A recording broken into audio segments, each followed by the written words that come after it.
stands in its roots, stillness, tall needle and and patient. resin. You feel the empties them strange onto a peace that hide, comes with sorting understanding them carefully. The hunger, Some the will cold, be boiled into the teas, fear they were never enemies. others crushed into They were salves teachers or smoked for You purification. lie down, The folding air your soon coat fills beneath your with the head. mingled scents The of stars are earth clear and tonight. sap. Children Countless wander and close, steady, somewhere curious. below, and she lets The river them smell continues each its herb song. in turn.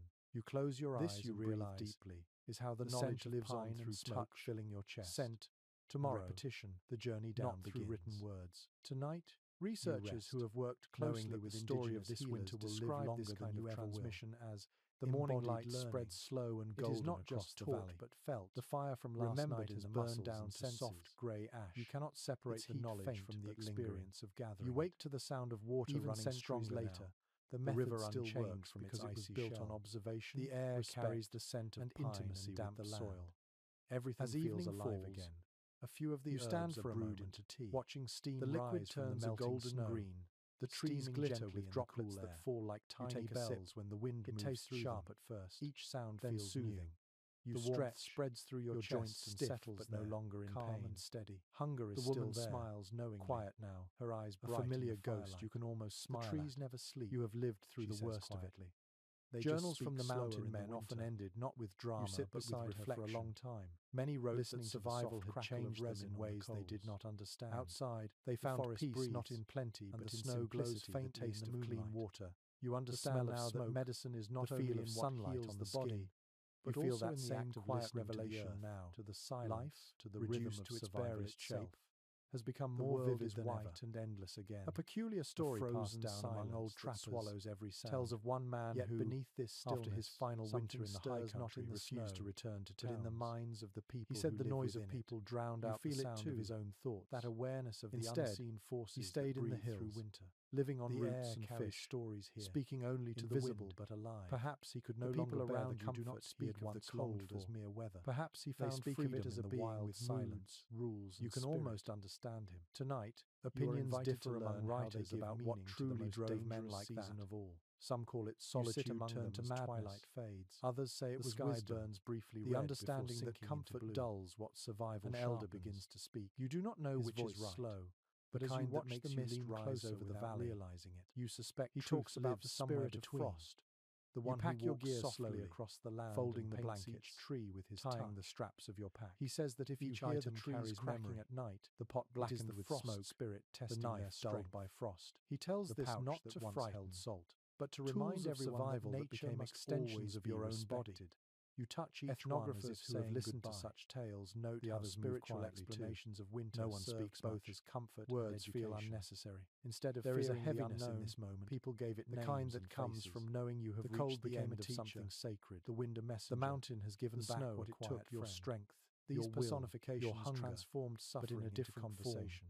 You will turn survival into a relationship rather than a struggle. You take one last look around the camp. An explorer once recorded that the melted snow glistens deep in the northern forests. Smoke from the dying fire rises thin and white. They believed it invited the cold spirits closer. The sound of running water fills the air. Offense or curiosity. It feels like a heartbeat, warmth, steady and eternal. They sang softly. You close your eyes, their songs rising and letting it settle like into you. Itself. As the explorer found it eerie that leads down the slope, but he admitted that the first warmth of spring touches your face.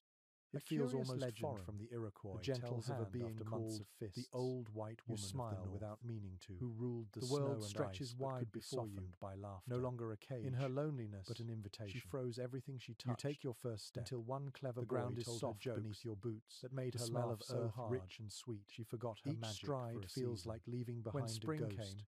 The people said it was because laughter forever melted her smoke. In the river. The lesson was simple in the silence profound. That once held joy could be stronger than by the cold. Time the sun reaches modern its scholars peak, sometimes debate the camp is gone behind the bend purely of the metaphorical, ahead rooted in deeper environmental observation. Some argue they helped encode knowledge. You walk about slower now, like not the timing of thoughts but from migration patterns. You have learned that life is measured not in emotional maps, but in the guiding communities that keep the heart beating. Hardship.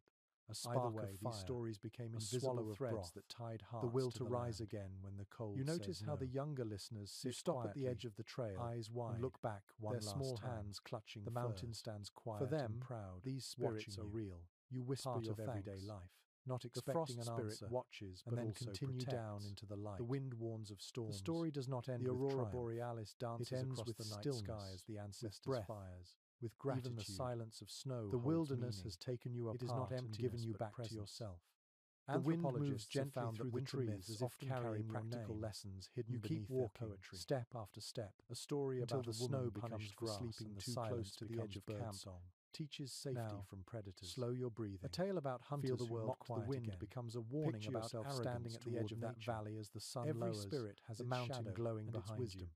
The air An is old soft, traveller once wrote no that longer the people biting. he stayed with Each feared breath no feels god of the easy, cold, warm, but treated it like the a long neighbour months of whose cold moods are far they away understood. now, They spoke dissolving into kindly memory. to the air, You hear greeted the steady sunrise rush with of the river breathless below, gratitude, carrying and meltwater accepted down the dark through the months valleys, as part feeding of the life's forest, balance. the grass, He the confessed life that returning everywhere. after months among them, That sound is he constant, too began to calm, talk to the snow eternal. as if it could hear You him. imagine dipping your In hand the into firelight, it, feeling another the story coolness begins. slip across your skin. This one speaks You of let a the woman water carry who away followed the the voice heaviness, of the the snow hunger, into the the fear. mountains. Only warmth She was gone remains. for 3 days, The and fire in returned your with a camp face burns glowing low, like ice in casting sunlight. the faint scent of She told wood her and people earth. that she had met You the sit spirit beside of it, winter, who listening had to the shown crackle her and how to sigh, keep the cold at the bay. rhythm that has followed She you taught them through to every line their season. shelters with Above, moss, the to hang first stars hides begin against to the wind, appear, to store shimmering warmth gently inside in the dusk. rather than chasing The wind it with is fire. soft now, Her touching wisdom your became face custom, like a kind hand, and the people lived you through think the of longest everything you have winters. seen, the There frozen are faint rivers, echoes the of quiet shamanic nights, tradition in these stories. the small victories that became Anthropologists who salvation. studied Arctic You and realize that subarctic survival cultures is not loud note that or spiritual violent. visions often It is slow, coincided with moments patient, of environmental like insight. snow melting drop by Dreams drop. told people It where is the the strength caribou to would stay move, still, or when to the wait ice for would spring. break, blending As the, the mystical night deepens, and your the eyelids practical grow heavy. into one truth. You lie back. In that sense, The ground firm spirituality beneath you. was not an The escape stars from reality, endless but a above. deeper way of seeing it. The fire fades The to elder embers, speaking now glowing stirs the faintly coals through the before dark. him. The Sparks world rise hums like tiny around you, stars, peaceful. He looks up at you and alive. says, Cold is "You not have evil. survived the mountain. It just wants to be and respected. it has accepted you." His eyes Now glint let in the the wind firelight, cool your thoughts, steady and calm. Let the night hold you nod, gently, understanding drift what he into means sleep. even without sharing Sweet his language. dreams. The frost spirit, the wind, the darkness, these are not enemies. They are reminders that life is precious because it can end. Some modern thinkers draw parallels between these winter beliefs and early forms of environmental ethics. To view nature as alive and aware creates a sense of responsibility. If every gust of wind or fall of snow carries intention, then waste and greed become not only impractical but disrespectful. The result is a harmony born not of fear, but of mutual recognition. The storytelling ends, but no one moves to sleep yet. The silence afterward feels sacred, as if the air itself is listening. Outside, the wind sighs softly against the walls of the lodge. The sound could be a spirit passing, or simply snow falling from a branch. You realize that it does not matter which it is. What matters is that the people here notice it. They give it meaning, and in return, it gives them strength. You lie back on your bedding, eyes half open, watching the last flicker of light fade into the darkness. The stories still echo in your mind, weaving together fear, wisdom, and comfort. You think of how different this understanding of winter feels, neither a curse nor an enemy, but a vast, breathing presence that keeps the world in balance. Outside, the wind hums low, carrying the rhythm of ancient voices. You close your eyes and listen, wondering if perhaps the frost spirit is out there after all, walking softly among the sleeping world, checking to see who still remembers how to listen. The air is sharp and full of light when you wake. The horizon glows faintly pink, and the snow sparkles like powdered glass. Somewhere nearby, dogs begin to bark, their voices rising and falling in joyful chaos.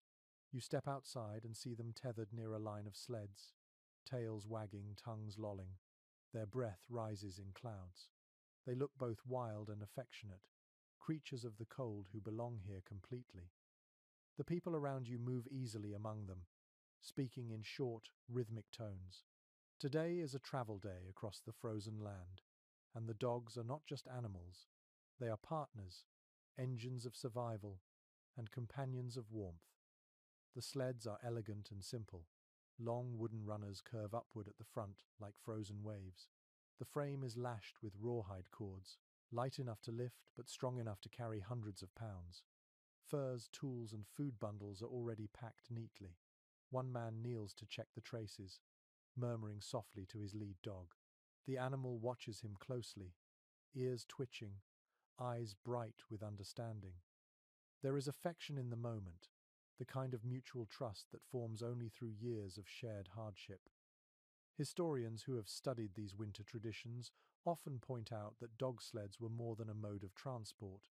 They were lifelines connecting distant camps. Before the arrival of horses or snow machines, dogs carried trade goods, messages, and even the sick across miles of frozen tundra. Archaeological remains of sled runners found in Alaska and northern Canada date back thousands of years, evidence of an innovation as vital as the bow or the canoe. A curious record from an early European explorer tells of his surprise when he realized that sled dogs were not treated as tools but as kin. Families spoke to them, sang to them, and even fed them pieces of their own food. In many stories, dogs appear as messengers between humans and the spirit world. Among the Cree, a tale tells of a dog that carried the first flame of life through a snowstorm, bringing warmth back to humankind. The bond was practical, emotional, and sacred all at once. Ethnographers note that sleeping beside dogs was another ancient strategy against the cold. In the long, bitter nights, families sometimes allowed the animals to curl around them, their thick coats radiating heat like living blankets. The phrase, three-dog night, still used today to describe bitter cold, comes from this very practice. The dogs gave not only labor and protection, but also warmth and comfort when the fire burned low. Modern researchers continue to study how these partnerships evolved. Some argue that early domesticated dogs in North America were specifically bred for endurance and temperament rather than size. Others believe that a mix of natural adaptation and selective care created animals uniquely suited to harsh climates. Whatever the origin, the relationship between human and dog in these frozen lands became one of profound interdependence. You watch as the team prepares to depart. The leader gives a soft whistle, and the dogs instantly lean into their harnesses. The sled creaks, the runners glide forward, and soon the motion becomes smooth and effortless. You step onto another sled, clutching the frame. The wind bites your cheeks, but the exhilaration outweighs the sting. The landscape blurs around you, open fields of white, dark lines of distant forest, the faint shimmer of ice crystals drifting in sunlight. The lead dog moves with purpose, tail high. Each dog knows its place in the team, the leaders to guide, the swing dogs to steady turns, the wheel dogs to power through deep snow. The sled follows a rhythm older than memory, each paw and runner synchronized like the beating of a drum. The only sounds are breathing, wind, and the faint jingle of metal rings. An old journal written by a trader recounts how these dogs seemed to sense danger long before their human companions. They would stop suddenly on the ice, refusing to move. Moments later, the ice might crack or the wind shift, warning of a storm. Some said they could smell change in the air, others that they felt vibrations through their paws. Whatever the reason, ignoring them was foolish. The dogs were the land's eyes and ears. You stop with the group at midday. The dogs are fed first. Each receives a chunk of frozen fish or dried meat, devoured in seconds. The humans eat afterward, sipping broth from wooden bowls. There is no hierarchy of importance, only balance. The warmth shared between species is as natural as breath. A woman sitting beside you tells a story about a time when the dogs saved an entire village. The hunters had gone too far and were trapped by a sudden storm. The dogs, sensing their path home, turned against the wind and found their way back through blinding snow. They dragged their masters safely into camp, their fur coated in ice. When they collapsed, the people covered them with furs, feeding them bits of tallow until they stirred again. To this day, she says, the spirits of those dogs guard travelers in storms. Modern sled racing still honors that ancient heroism. Historians link the endurance of these animals to centuries of careful breeding and mutual respect. Even in contemporary Arctic communities, the old bond remains unbroken. Technology has changed, but the spirit of partnership endures. As the journey continues, you notice how much communication happens without words. A tilt of the musher's head, a shift of tone, a short whistle, all instantly understood. The dogs respond not with fear, but with eagerness. They seem to love the rhythm of motion, the endless horizon ahead. Perhaps that is their joy, the same wild beauty that drives people to explore and survive. When the sun begins to sink, the sleds stop beside a line of trees. The camp forms quickly, practiced and calm.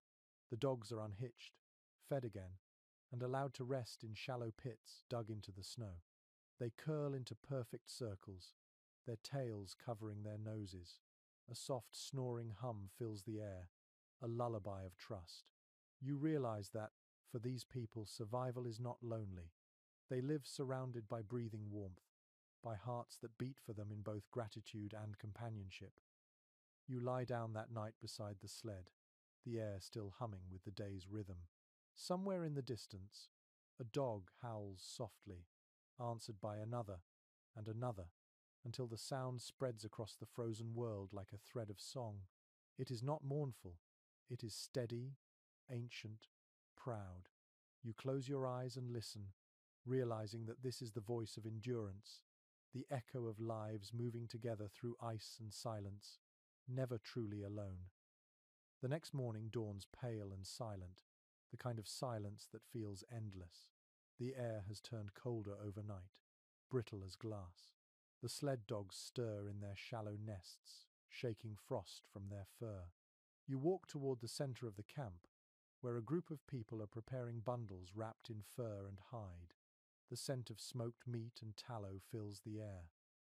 They are getting ready to trade, and for a moment, you sense that warmth in winter depends not only on fire or fur, but on connection. Trade is as old as survival. In the deep, cold months, when hunting slows and travel grows risky, trade becomes lifeblood. You watch as the bundles are opened. Gleaming animal pelts, strings of beads, small stone blades, dried berries, and carved tools. Each item carries a season's worth of labor and skill. Nothing here is excess. Everything is useful. Archaeological studies across the continent show that ancient trade networks once stretched for thousands of miles, linking tribes from the Arctic Circle to the Great Plains and beyond. Shells from coastal regions have been found buried alongside bones of buffalo far inland. Copper from Lake Superior has been discovered in the far west. The cold did not isolate these people. It connected them, creating long paths of exchange that carried warmth in the form of goods, ideas, and friendship. A traveler's diary from the early 18th century describes a winter gathering at a frozen riverbank. He saw hundreds of people arriving on snowshoes and sleds, their breath forming clouds in the morning air. They brought pelts, baskets, furs, and stories. He wrote that the sound of trade was not shouting or haggling, but laughter and song. They barter like dancers, he said, moving with rhythm and trust. In one corner of the camp, you see two women spreading out hides that shimmer faintly in the weak sunlight. They are soft and perfectly tanned, the result of weeks of careful work. Another group examines carved ornaments made from antler and shell. The traders touch each item gently, running their fingers along the edges, nodding in appreciation. It feels less like buying and selling, and more like a ritual of respect. Some historians suggest that this form of winter trade helped communities survive, not only by sharing goods, but by renewing alliances. When storms could cut off one group for months, friendship meant survival. These gatherings were as much about trust as about tools. Every exchange carried a silent promise. If one camp falters, the others will help. An elder nearby explains to you that warmth comes in many forms. A fire lasts a night, he says quietly, but a friend lasts through the storm. You feel the truth of it settle deep inside. Records from early French traders tell of how they learned to rely completely on native exchange systems. Without indigenous networks, their fur expeditions would have ended in hunger and frostbite. They borrowed not only routes and sled designs, but the spirit of generosity that guided them. The traders wrote of being astonished when a family shared food with them even though supplies were low. They did not realize that sharing was not an act of charity but a law of balance. In some regions, trade took on ritual meaning. Among the plains peoples, winter trading fairs often included gift-giving ceremonies where the wealthiest hunters deliberately gave away their best goods to ensure the community's balance. It was believed that generosity kept misfortune away. Anthropologists now see these acts as early social safety nets, systems that distributed resources without formal rules. You can sense how such wisdom made survival possible in a world where one bad season could mean disaster. A curious custom recorded in the northwest coast region describes traders warming their goods before exchange. They would hold furs or tools near the fire or under their cloaks to wake the spirit of warmth within them, ensuring that what was given carried good energy. It sounds symbolic, yet the act feels practical too, warming what will soon protect someone else from the cold. Historians still discuss how these early trade routes functioned in such harsh conditions.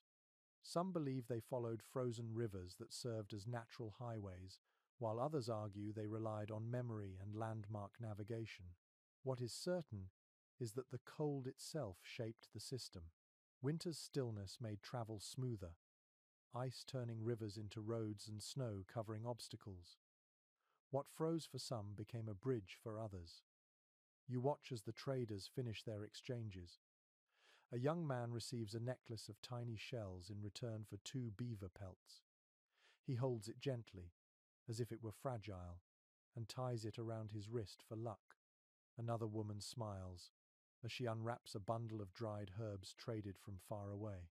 The air fills with voices, laughter, and the faint music of wind chimes made from bone and antler.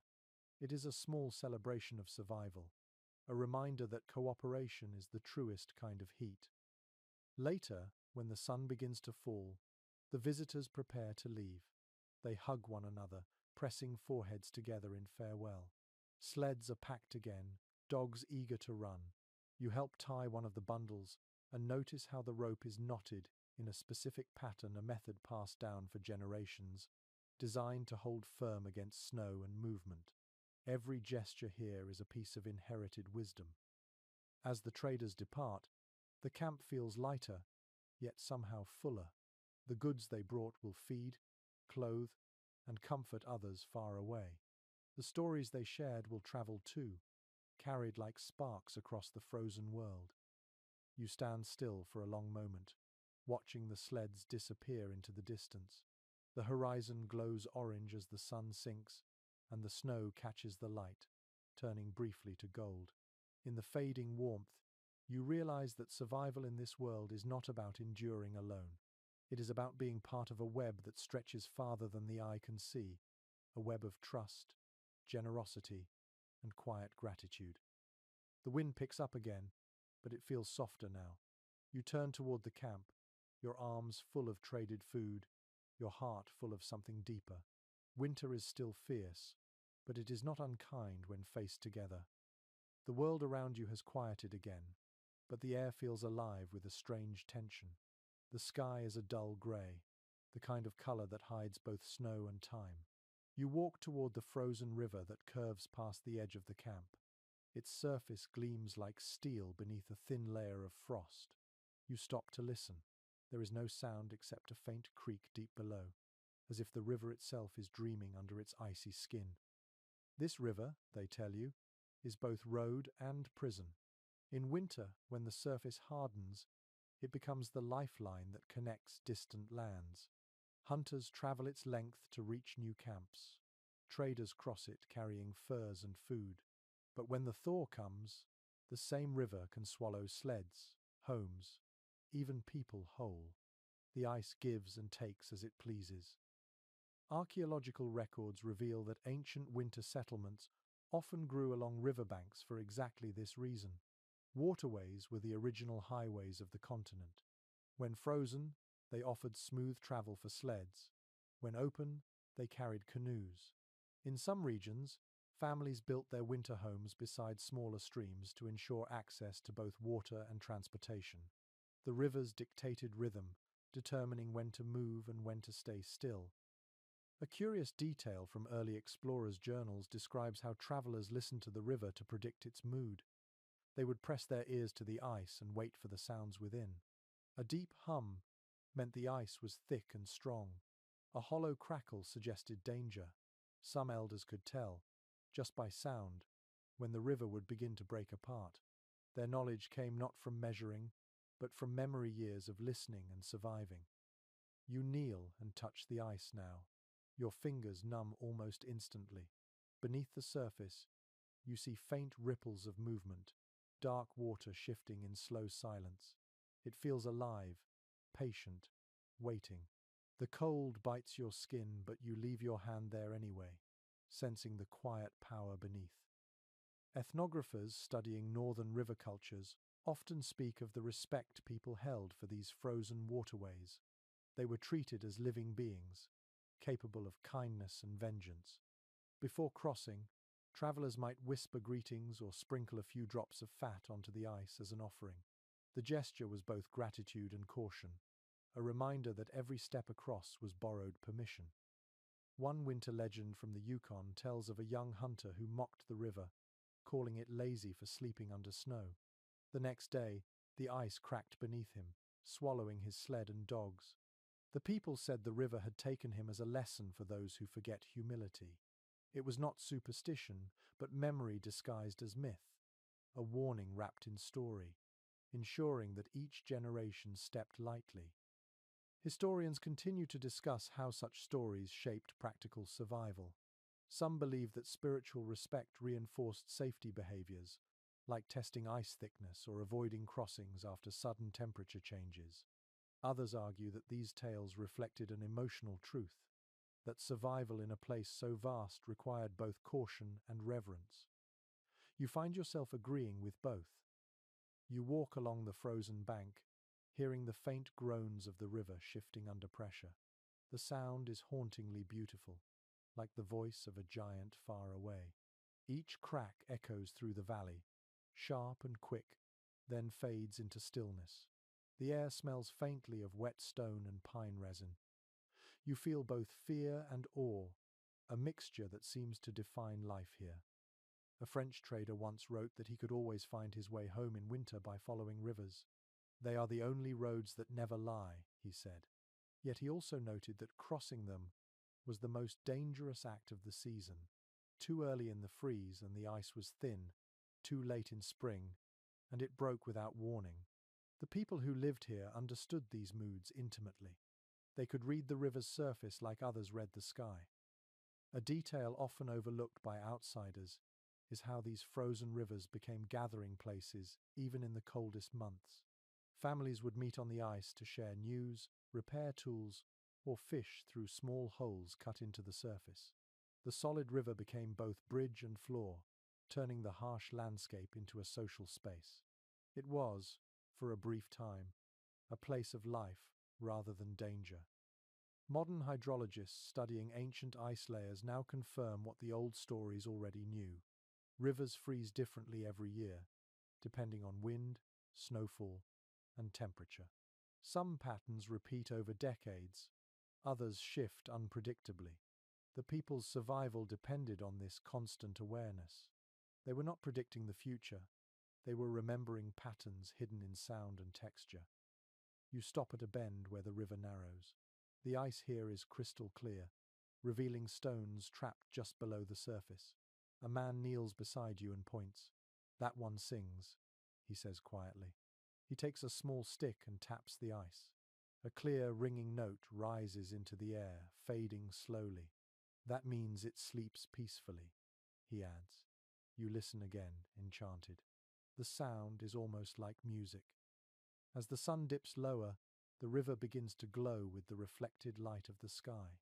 Pink and gold ripple faintly across its frozen skin.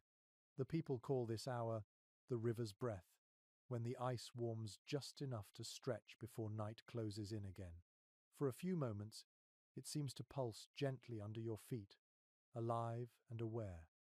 A researcher once wrote that the relationship between humans and their frozen rivers might be the earliest example of what we now call environmental empathy, the ability to see natural forces not as objects but as companions. You can feel that truth now. Standing here, you sense no separation between the ice and the people who depend on it. Both endure, both adapt, both listen. The light fades, and the cold sharpens once more. You turn back toward camp, walking along the frozen trail that gleams like silver under the dusk. Behind you, the river groans again, deep and slow, a reminder that it is always awake, even beneath the snow. You glance back one last time. The surface has already begun to frost over your footprints, erasing them gently. By the time you return, the stars have appeared. Someone hands you a bowl of warm broth, and the steam curls up toward the night. You sip it slowly, your body thawing while your mind lingers on the sound of the river. Its voice still echoes in your chest, steady, timeless, and endlessly patient. The air the next morning feels lighter, as if the world has exhaled. Frost still clings to the edges of your cloak, sparkling like small stars. You walk through the camp and notice people preparing for travel again. Today they move not to trade or hunt, but simply to explore, to check their traps and paths. You glance down and notice their feet, wrapped in soft, thick moccasins. They move easily, almost silently, even across ice and snow. You try to follow, and your heavy boots make an awkward crunch that feels loud against the quiet. You crouch beside one of the elders who is relacing his footwear. His hands move with practiced grace as he tightens a thin sinew cord across the top. The moccasins are made of deerskin, double-soled and lined with fur. He smiles when he catches you watching and gestures for you to feel them. They are surprisingly light and warm, the texture supple but strong. You begin to understand why they are perfect for winter travel. Archaeologists have uncovered moccasins preserved in ice, some thousands of years old. Even after centuries, the design remains instantly recognizable. The seams are placed on top to avoid wearing through the soles, and the inner layer is stuffed with dried grass or moss for insulation. Each region had its own style, from the beaded patterns of the plains to the wraparound soft boots of the Arctic. What never changed was the understanding that warmth begins from the ground up. A French trader once remarked that his feet never truly felt warm until he copied the design he saw among the Cree. His leather boots froze stiff, while moccasins stayed flexible. The difference was in the material, tanned hides that could breathe, preventing sweat from freezing. The design did not just trap warmth, it managed moisture, something modern engineers still struggle to perfect. One particularly clever technique used by the northern peoples involved wearing two layers. The inner pair was made from rabbit or beaver fur, the outer from moose hide. Between them, fine grass was packed loosely to absorb dampness. Each evening, the grass was removed and dried near a lamp before being replaced. The routine took only a few minutes but kept feet dry even at 40 degrees below freezing. Ethnographers studying early footwear note that these moccasins were more than practical. They were works of art. The stitching was precise, often decorated with quills or beads that carried meaning. A traveler could identify a person's tribe, family, or even personal story by the patterns on their shoes. Flowers might represent lineage. Geometric shapes could mark achievements or visions. Beauty and utility walked together in every step. A curious story from the subarctic tells of a woman who dreamed of a spirit deer that taught her to make winter moccasins. In her dream, the deer told her to use its own hide, so that her people could walk quietly through the forest. When she awoke, she followed the instructions and found that her steps left no sound in the snow. Since then, moccasins have been considered gifts of both skill and humility, allowing humans to move through nature without disturbing it. Historians continue to discuss whether the techniques of soft-soled footwear influenced later Arctic boot designs or developed independently. Some believe that the flow of trade and intermarriage between nations blended the traditions, while others argue that the similarities arose naturally from shared conditions. What cannot be debated is their success. The design has endured across continents and centuries with almost no need for change. You stand and try walking in a borrowed pair. The snow beneath your feet feels different now, less harsh, more alive. You can sense the texture of the ground, the faint give of ice and powder. The sound of your steps becomes nearly silent, absorbed by the softness of the hide. The elder beside you nods approvingly. "Now you are walking properly," he says with a quiet grin. A fascinating note from an early ethnographic report mentions that many hunters treated their moccasins as companions. Before leaving for a journey, They would rub them gently with fat or smoke them over cedar to bless them with endurance. Some even whispered short prayers of thanks before putting them on, as if acknowledging that every step forward depended on this humble creation. Researchers studying insulation efficiency later found that the structure of layered moccasins rivals that of modern synthetic boots. The combination of air pockets, natural oils, and flexible materials creates an adaptive warmth that adjusts to movement. In a way, these shoes learned from the feet they protected. You walk beside the others as they check their traps along the frozen riverbank. The air is crisp, filled with the scent of snow and pine. Each person moves differently but with equal ease, gliding over surfaces that would exhaust anyone else. The moccasins grip lightly without slipping, the fur edges catching bits of frost that glitter in the sunlight. It feels less like walking and more like floating between worlds. At one point, the group pauses to rest. You notice the hunters taking off their moccasins and turning them upside down near the fire. Steam rises as moisture escapes. They talk quietly while working, repairing small tears, tightening seams. Every stitch is deliberate. You realize that this care is not vanity, it is survival. In this place, a single tear left unattended could mean frostbite or worse. An old tale shared around the fire tells of a woman who saved her family by sewing through the night. Their shoes had worn thin, and the cold had begun to bite. She stitched until her fingers bled, then warmed the new moccasins under her body before placing them on her children's feet. When morning came, they could walk again. The story is told not for pity but for pride, a reminder that skill and love keep people alive. Modern historians often call clothing a reflection of culture, but here it feels like something more intimate. These shoes are not just objects. They are memories, hands, and hearts made visible. Every pair carries the imprint of the maker's care and the wearer's journey. You feel it in every step. As the day fades, you return to camp with the group.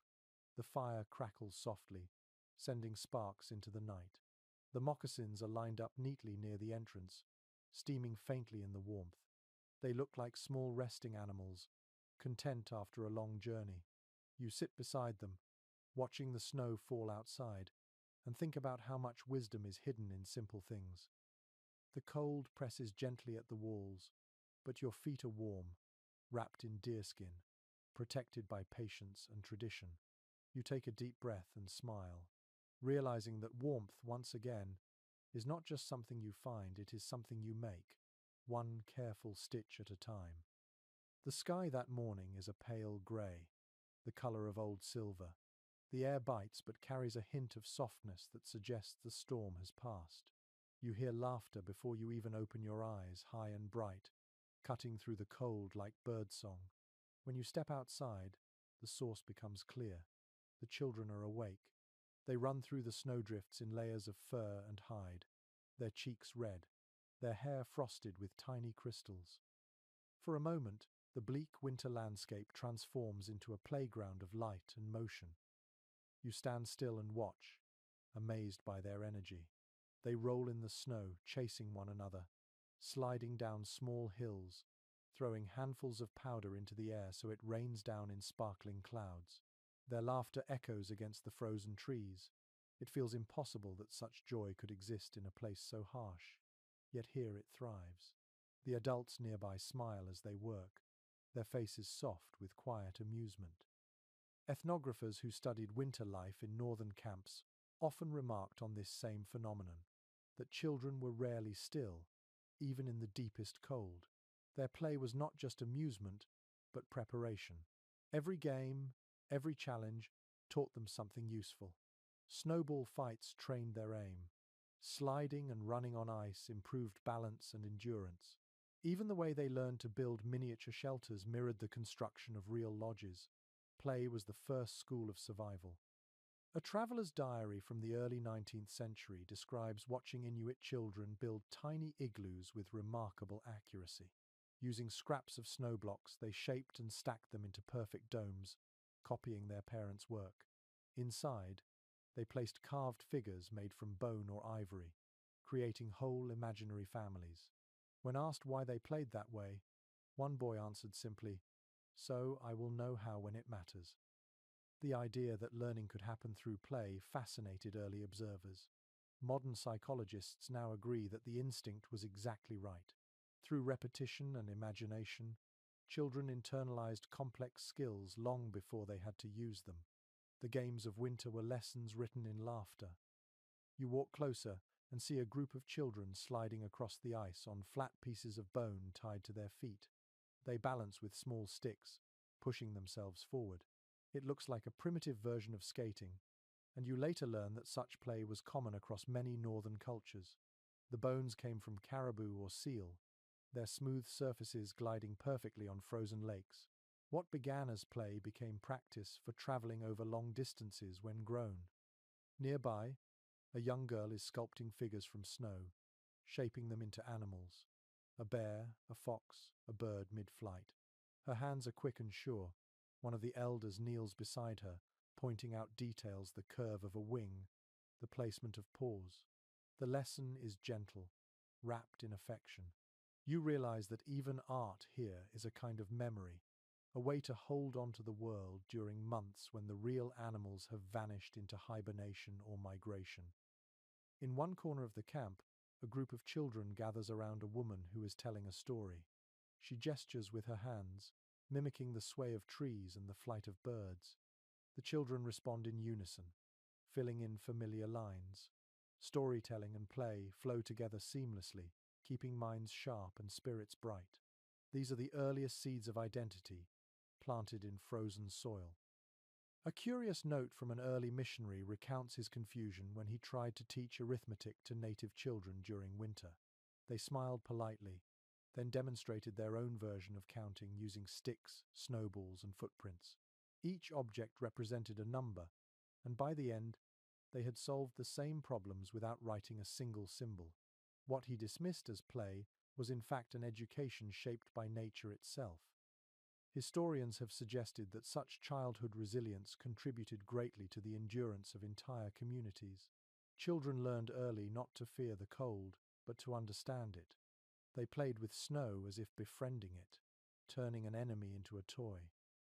When they grew older, the lessons remained in their bodies: how to move lightly, how to fall safely, how to find warmth in motion. You notice now that some of the games carry elements of ceremony. The children take turns running to a post and back, shouting the names of ancestors with each lap. The adults cheer softly, clapping in rhythm. The game, you are told, honors the spirits who endured before them. Every sprint through the snow is both exercise and prayer. A fascinating observation made by anthropologists is that these winter games were interwoven with moral teaching. If a child hoarded snowballs or pushed another too hard, the group would gently remind them of balance and fairness. Cooperation mattered more than victory. The lessons learned in play became the values that guided adult life: patience, teamwork, and quiet pride. You smile as one small boy stumbles into a drift and disappears completely. A moment later, he pops up, laughing so hard his voice echoes through the trees. His friends help brush the snow from his fur coat, and soon they are all tumbling together again. It feels like the purest expression of warmth, a kind that has nothing to do with fire or shelter. As the day fades, the children begin to slow. Their laughter softens into quiet chatter. The adults call them back, wrapping them in heavier cloaks. Someone hands out small pieces of frozen berries mixed with tallow, a winter treat that glistens like jewels in the fading light. You watch as they eat, cheeks glowing, eyes bright with satisfaction. A French trader once wrote that he had never seen people face winter with such contentment. Their children laugh in the snow as ours weep beside the hearth, he observed. He did not mean it as judgment but as wonder. In these communities, joy was not something postponed until spring, it was part of the cold, a light glowing from within. Night falls gently, and the camp grows quiet again. The sky deepens to indigo, scattered with stars. You see a faint shimmer of aurora on the horizon, pale green and alive. The children, already half asleep, murmur softly about spirits dancing. You look up and think perhaps they are right. You return to your shelter, the sound of laughter still echoing faintly in your ears. The cold outside feels softer now, tempered by the memory of play. As you settle under your furs, you realize that even the harshest season has its moments of innocence. In the heart of the storm, children have found their own fire, and it burns bright enough to warm the whole world. The storm has passed. Morning light filters through a thin curtain of snow still drifting lazily from the trees.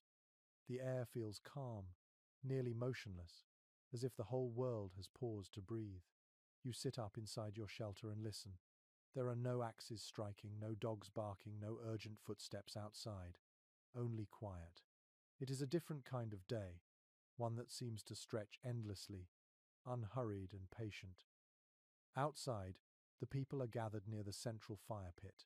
The flames are low, more for light than heat. A few figures mend harnesses, others carve small tools, but most simply sit. They speak in low voices or not at all. You sense that this stillness is deliberate, a rhythm built into the long winters. It is not laziness, it is survival through patience. Historians who have written about northern life describe winter as a time of enforced reflection. When the hunts ended and the rivers froze, there was little to do but wait. Yet in this waiting, entire worlds of creativity unfolded. Clothing was repaired, weapons were sharpened, stories were told, and the mind was allowed to rest. The cold outside demanded that people turn inward, both physically and spiritually. A traveller from the 17th century wrote that he was baffled by how content the families seemed during months of isolation. They do not mark the passing of days, he said, but rather the passing of quiet. What he mistook for idleness was a cultivated peace. The people had learned that rest was not weakness, it was a form of strength. You watch as one woman sits by the light, scraping a bone needle against a stone to sharpen it. The motion is small and rhythmic, hypnotic in its repetition. Another woman threads sinew through beads of shell, repairing a necklace. The soft click of each bead is like a metronome. A man nearby polishes the shaft of a spear, his movements slow and sure. No one rushes. There is no concept of wasted time, only preparation. Archaeologists studying ancient winter camps have found that many contained more art and craft objects than summer settlements. During the long cold months, people turned their attention to what their hands could make. Intricate carvings, tools decorated with tiny designs, and garments embroidered with stories all trace back to these quiet seasons. Beauty became a way of waiting. An anthropologist once observed that patience was the defining skill of winter survival. The hunter who acted too soon risked wasting energy, while the one who waited for the right moment lived. This principle extended beyond hunting. Children were taught patience from the beginning, to wait for the fire to catch, to wait for the fish to bite, to wait for the thaw. In the stillness, they learned rhythm, humility, and endurance. You remember a story an elder told one evening about a man who grew tired of waiting for spring. He set out across the frozen plains too early, eager to see green land again. The ice beneath him cracked, and the wind swallowed him in white. When the snow melted, the people found his walking stick standing upright in the thawing ground, as if planted there by the wind. The elder had smiled when telling it. "The earth rewards those who match her pace," he had said. Modern psychologists who have studied traditional northern societies note that this winter rhythm may have preserved mental health as much as physical. The acceptance of stillness reduced anxiety. Instead of fighting the long nights, people made peace with them. In the dim light, surrounded by family and routine, the mind quieted. The cold outside could rage as it pleased. Inside, the human heart stayed calm. You watch as a man shapes a small figure from antler. His hands are steady, his expression serene. When he finishes, he places the carving beside a row of others. Animals, birds, human faces.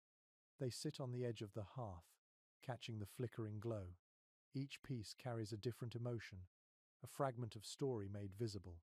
This is how the people fill the endless days, not by racing through them, but by filling each moment with quiet purpose. A curious record from early traders describes their confusion at this unhurried way of life. They measured progress by speed, while their hosts measured it by harmony. One trader wrote, half in awe, that they waste no time because they never feel that time is running away. The phrase stayed with you, echoing through your thoughts now. Perhaps that is the greatest secret of surviving long winters, to make peace with time itself. The day continues with the same tranquil rhythm. Children help their parents untangle cords, patch clothing, and polish tools. The fire burns low but steady. From outside comes the occasional creak of ice expanding in the river, and the far-off cry of a raven. Everything feels suspended in an eternal pause, the kind that lets both body and soul recover. Ethnographers call this period of rest the wintering of the spirit. It is not laziness but alignment, a seasonal meditation written into daily life. The people understood what modern societies often forget, that constant motion exhausts while stillness renews. Waiting is not empty. It is the space where strength gathers quietly. As dusk arrives, the camp glows faintly, the air inside the shelters heavy with warmth and scent of tallow smoke. Someone begins to hum softly, and others join in, voices blending into a slow, wordless tune. It feels like the heartbeat of the earth itself, unhurried and infinite. You close your eyes and breathe in time with it. Outside, the snow begins to fall again, soft and steady. The flakes drift down like ash from a sleeping fire. You imagine each one as a small whisper, a reminder to slow down, to breathe, to exist without rushing. Inside, the people sit together in silence, the kind of silence that feels full rather than empty. The night lengthens, but no one minds. They have learned that peace lives in patience, and warmth is found in stillness. The next morning breaks cold but dazzlingly bright. Sunlight bounces off the frozen ground until it feels as if the air itself glows. The stillness of yesterday has been replaced by quiet motion. You step outside to find hunters preparing to leave, wrapping cords and tightening packs. They move with deliberate care, their breath pluming in clouds that vanish into the light. A few elders stand watching from the edge of camp, their eyes fixed on the horizon. It looks like any other day, yet you sense something different in the air. This journey will depend not on sight, but on communication beyond words. The hunters will travel far, through open plains where landmarks vanish under snow and sky become one. To find their way home, they rely on signs invisible to most. You notice small carvings of wood tied near the shelters, each marked with faint patterns. They are signals, reminders of direction and distance. You follow one man who carries a bundle of split sticks with tiny notches along their sides. Before he leaves, he plants one firmly in the snow and points to it. For those who follow, he says quietly. Anthropologists studying early northern navigation systems often marvel at these methods. Long before maps were drawn, indigenous hunters developed complex systems of communication using smoke, snow markings, and sound. Smoke trails could rise for miles, their color and rhythm sending specific messages. 3 puffs might mean safe passage. 2 slow trails might signal return. When smoke was impossible, they left carved sticks or bent twigs to point towards safety. A French explorer once described seeing such signs scattered across a frozen valley. He assumed they were random until his guide explained each one like reading a book. A curved branch meant the ice ahead was weak. A triangle of sticks indicated a recent hunt. An upright post marked a safe resting site. What looked like wilderness to outsiders was in fact covered with quiet writing. In some regions, communication carried by sound was even more remarkable. Hunters would mimic bird calls to signal direction or danger. A low, rhythmic hoot told of open water nearby, while a high whistle signaled that someone had found a trail. On still nights, these sounds carried for miles across snow. Ethnographers call it acoustic mapping, but to the people, it was simply listening to the land and letting it answer. A curious account from a missionary mentions that he once followed a guide through a blizzard. The snow erased every trace of their path, yet the guide never hesitated. When asked how he knew the way, the man replied that he could feel the direction by the taste of the wind. The missionary dismissed it as superstition, but modern meteorologists now know that wind often carries subtle differences in scent and temperature depending on direction. The guide's skill was not mystical but trained attention honed through generations. Historians continue to discuss how communication in the cold shaped social bonds among these communities. Some believe that the necessity of subtle signals encouraged cooperation and trust. A missed message could mean disaster, so clarity mattered more than pride. In winter, language itself became an act of survival. You walk with the hunters for a while, watching them move in a loose line. Every few minutes, one raises an arm or makes a small gesture, relaying information silently. You start to recognize patterns. A flat palm means stop. A slow circular motion tells others to spread out. When one points toward the horizon, the others glance up at the sun's faint halo, using it to judge direction. Even without speaking, they move like parts of one living organism, connected by attention and instinct. Some anthropologists have compared this coordination to music, with each gesture and sound forming a kind of rhythm. The snow crunches in unison beneath their feet, breath clouds rising together. You realize that survival in this world depends on harmony more than strength. The cold leaves no room for ego. A traveler's note from the 19th century describes how people communicated across vast snowy expanses using reflected light. They would angle small pieces of mica or polished bone to catch the sun, sending flashes that traveled for miles. A single glint could mean, "We are safe," or "The trail is clear." The system was so precise that traders later adopted it for long-distance signaling. What modern armies called heliographs existed here centuries earlier, crafted from stone and patience.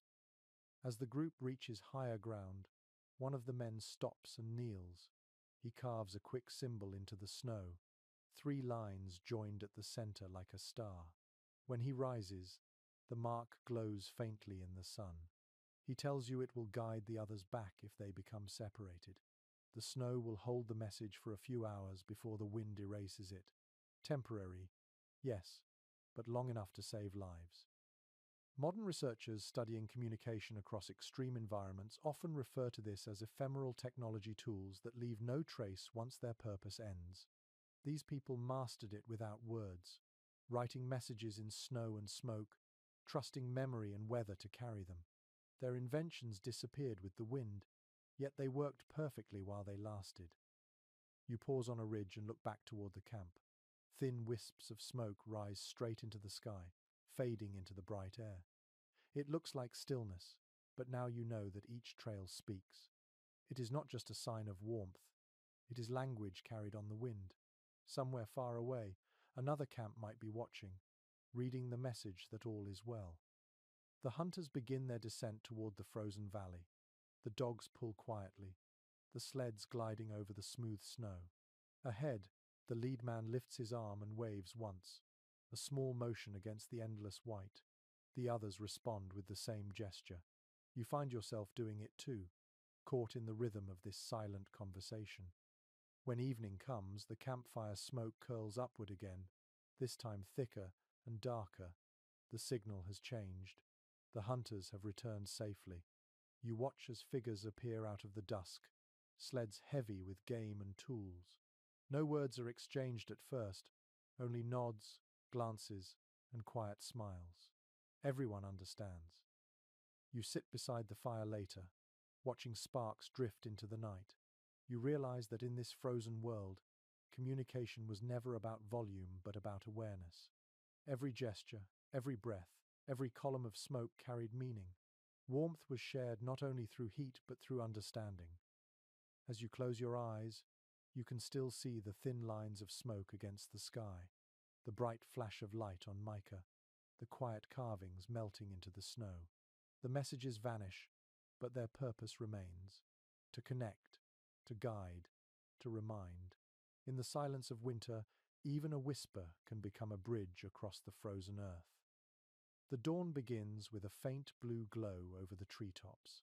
The wind has settled, leaving behind a world so still that even your breath sounds loud. The people move quietly through the camp, each task performed with calm precision. Today, they are preparing the lamps. You notice small stone bowls lined up beside the fire, their surfaces darkened with soot and oil. Beside them are wicks made from twisted moss and cottony fibers. These lamps are the guardians of light, the gentle fires that make winter nights bearable. You kneel beside one of the elders as she works. Her hands are steady, her expression serene. She scoops soft seal fat into the lamp, shaping it carefully, then presses the wick along one side. The smell of the oil is sharp at first, but when she lights it, the flame burns clear and calm, throwing a golden circle onto the wall. It feels almost alive. The air warms instantly. You realize that this is not a mere light, it is the heart of the home. Archaeologists have uncovered stone oil lamps in ancient northern dwellings dating back thousands of years, their designs astonishingly similar to those used today. They were made from soapstone, smooth and heavy enough to retain heat. The fuel came from animals that thrived in the cold: seals, whales, caribou, each drop of oil representing both sustenance and survival. One lamp could burn all night, heating the air and providing light for work and conversation. An explorer from the 19th century once wrote that the glow of these lamps was unlike any fire he had ever seen. "It is not fierce," he said. "It breathes like a living thing, warm and watchful." He noticed that people treated the flame with quiet reverence. Before extinguishing it, they would whisper a word of thanks or feed it a pinch of fat.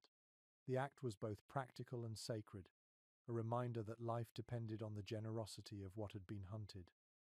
Ethnographers studying these lamps later realized how central they were to winter life.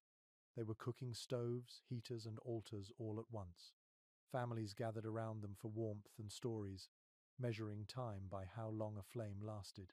A small adjustment to the wick could change everything: the brightness of the room, the temperature, even the mood. A curious note in one missionary's journal tells of a household where the flame was never allowed to die. The women took turns tending it day and night. When asked why, they said that darkness invited loneliness, and light reminded the spirits that humans were still awake.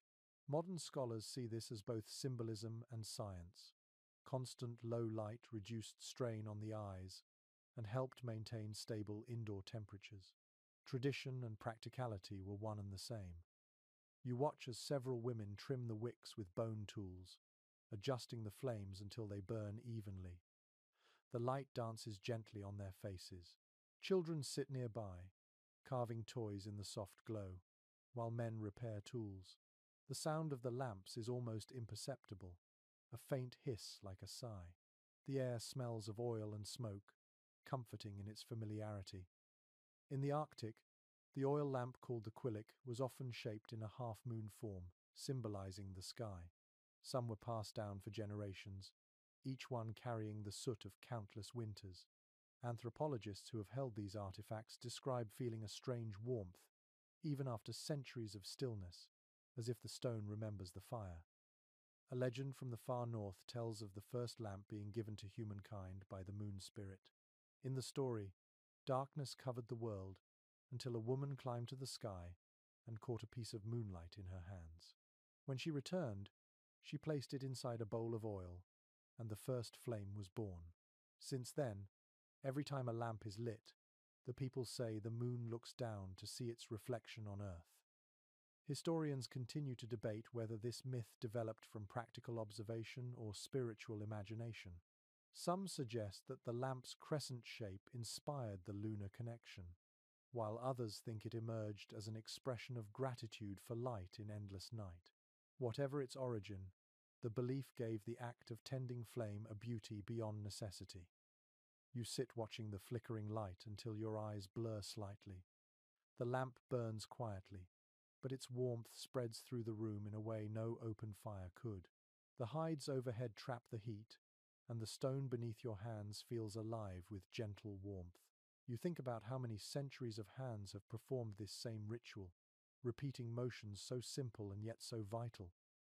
A French trader once recorded that, after months in the north, he began to feel affection for the lamps themselves. He wrote that they seemed to think as they burned, their small flames shifting in rhythm with the breath of the people around them.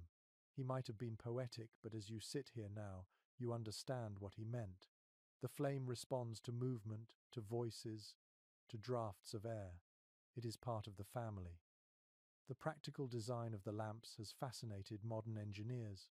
The broad surface allows maximum light with minimal smoke, while the curved lip prevents spillage even when the stone warms. The efficiency rivals modern camping stoves, yet it was achieved through intuition and experience, not measurement. What others invented through trial and error, these people perfected through generations of living in harmony with their environment. When evening comes, the lamps multiply. Every shelter glows with soft golden light, turning the frozen landscape into a constellation of warmth. You step outside and see the small flames flickering through translucent hide walls, scattered like stars across the snow. The air is still, but the scent of oil and smoke drifts gently, a quiet perfume of survival. Someone nearby begins to sing, a low melody that moves in time with the light. The words are ancient, a song of gratitude for the spirits of oil, flame, and stone. It is slow, soothing, and full of grace. You close your eyes and listen, the warmth of the lamp still on your skin. As night deepens, the wind returns, brushing against the shelters. The lamps remain steady, their glow unwavering. In the darkest season, this is how people survive, not by chasing the sun, but by making their own. You feel the quiet pride in that thought, the soft courage that burns within every small flame. You lie down near the lamp, watching it breathe beside you. Its light flickers gently, tracing slow shadows on the walls. The warmth hums in your chest, calm and steady.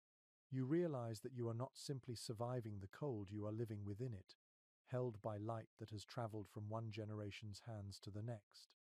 The wind has softened overnight, and the snow outside lies smooth and untouched. You open your eyes to the faint glow of morning seeping through the hides above you. The lamp beside the sleeping place still burns, its flame small but steady. Someone has tended it through the night, feeding it a thin curl of oil so that the room never slipped into darkness. When you step outside, the air stings your face, but it feels clean and alive. The world smells faintly of pine, frost, and distant smoke. You hear voices near the edge of the forest. A group of people stands beside a line of traps half buried in snow. They move quietly, checking each one with care. It is not just hunting that keeps them alive through winter, it is the rhythm of trapping, a dance of patience and understanding between human and animal. You walk closer and see the intricate work of their hands, snares made from twisted sinew, deadfall traps balanced with perfect precision, footprints leading in and out of the trees like stories written in powder. Historians often describe how winter trapping shaped entire patterns of life for native communities across the northern forests. While hunting required movement and strength, trapping demanded observation, respect, and restraint. Traps were set not in anger but in partnership, placed carefully along known paths of hare, fox, or marten. The goal was balance, not conquest. One elder once told an anthropologist, "You never take from the woods more than the woods can sing back to life." A French fur trader recorded that his indigenous guides taught him to read the forest differently in winter. They showed him how the faintest bend in a branch, or a single hair caught on bark, revealed an animal's path. The trader confessed that he could walk through the same place 10 times and never see what they saw. Their eyes were trained not just to look, but to notice the art of patience turned into survival. A curious detail preserved in oral stories tells of how people learned from the animals themselves. Foxes were said to create their own snow traps, using their weight to break through crusted layers where prey hid. Hunters watched and adapted, crafting snares that mimicked nature's own designs. In this world, the difference between survival and loss often depended on observation rather than invention. Archaeologists have found remains of ancient traplines stretching for miles, each set at precise distances. Some were shared among families, passed down like inheritance. The traps were checked in silence, each catch accepted with gratitude. When animals were taken, a small offering, often a feather, bead, or bit of food was left behind. The act was not superstition but acknowledgement, a reminder that life was an exchange, not a right. Ethnographers studying northern hunting cultures note that trapping also shaped spiritual beliefs. Certain animals, especially foxes and wolves, were seen as teachers rather than mere prey. Their tracks were studied as sacred writing, carrying lessons about balance and endurance. To follow them carelessly was considered disrespectful. Even in hunger, restraint defined morality. One winter story tells of a boy who set traps without ceremony, mocking the rules of his elders. He caught many animals at first, but then the forest went silent. No tracks appeared, no birds sang. He grew hungry and frightened, and when he finally prayed to the spirits for forgiveness, he was told to scatter the last of his food on the snow. The next morning, the tracks returned. The lesson was clear: the forest feeds only those who listen. Modern biologists now recognize how sustainable these traditional methods were. By rotating trap lines, limiting catches, and respecting breeding cycles, communities maintained animal populations for centuries without depletion. The knowledge embedded in myth turned out to be ecological wisdom in disguise. You watch as the trappers lift a small snowshoe hare from a looped cord. The creature is handled gently, its body still warm.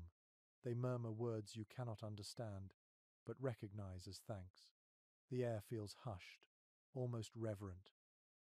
One man smooths the snow afterward, erasing the signs of struggle. The balance of taking and giving is maintained. A researcher once wrote that the act of erasing footprints was symbolic. It reminded the hunter to leave the world as he found it. The snow was a mirror, reflecting both presence and absence.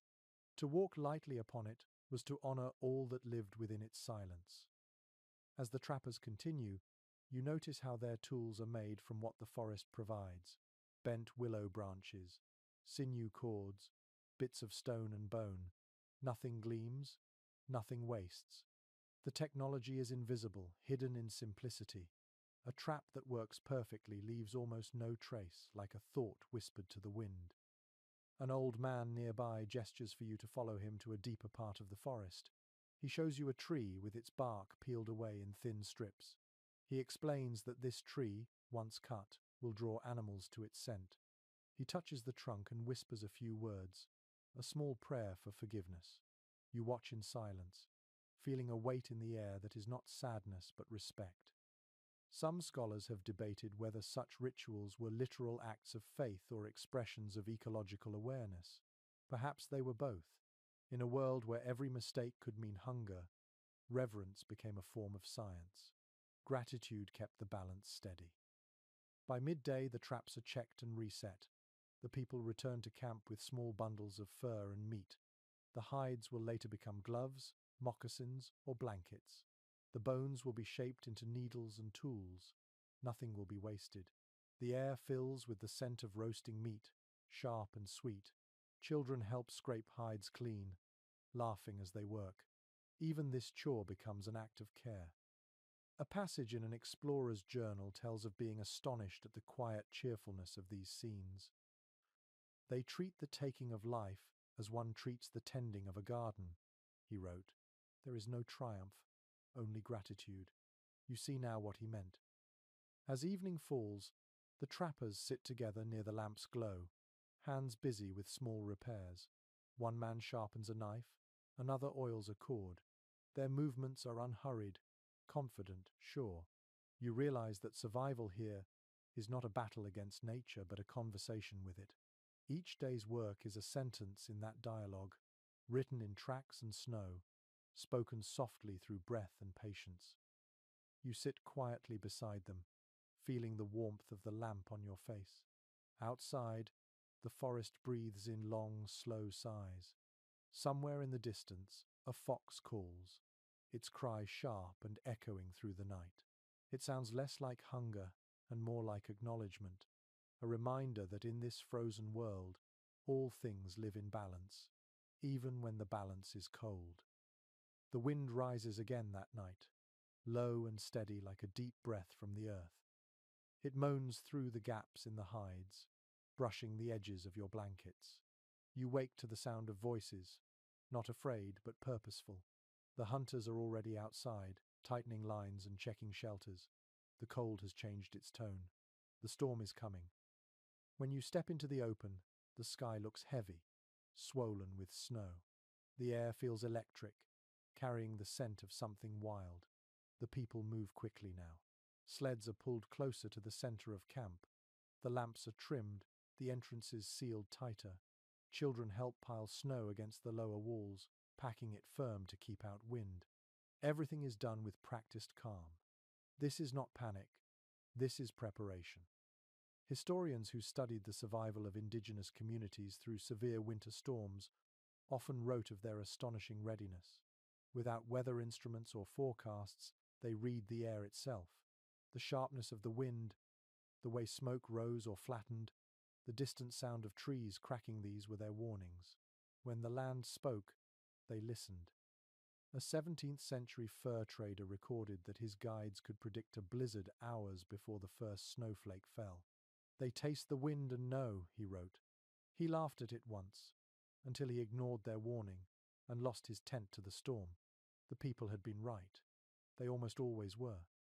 You feel the change even now. The world seems to hold its breath. The last bit of sunlight fades behind grey clouds, and a hush falls across the plain.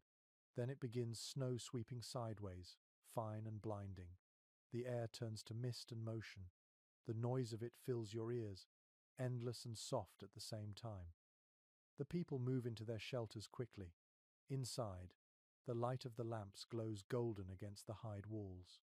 The storm outside roars like the sea.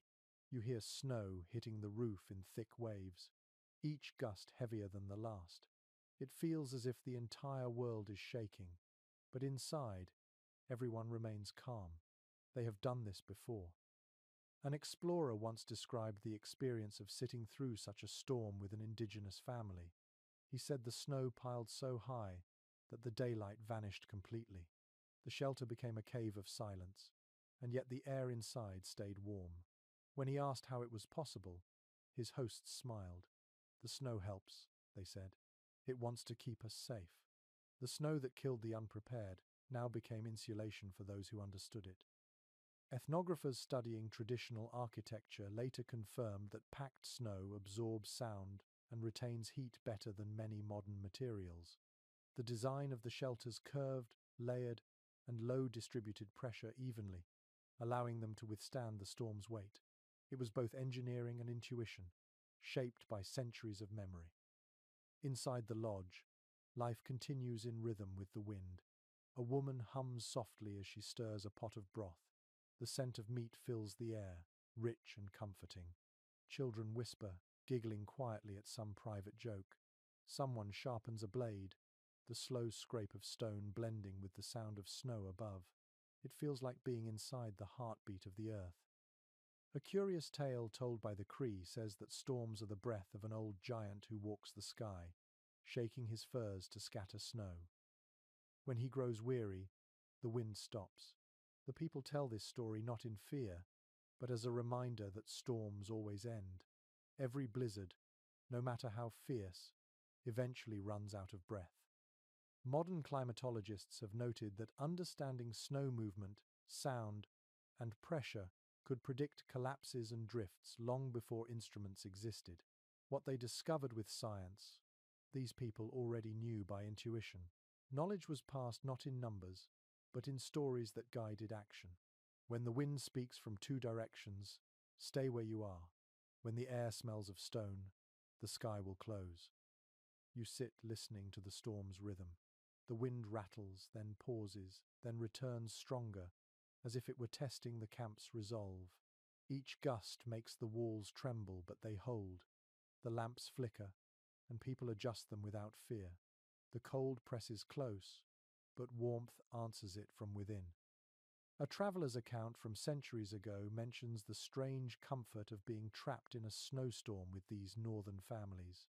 They did not curse the cold, he wrote. They sang to it. He described how, in the heart of the storm, soft voices rose in harmony, blending with the wind.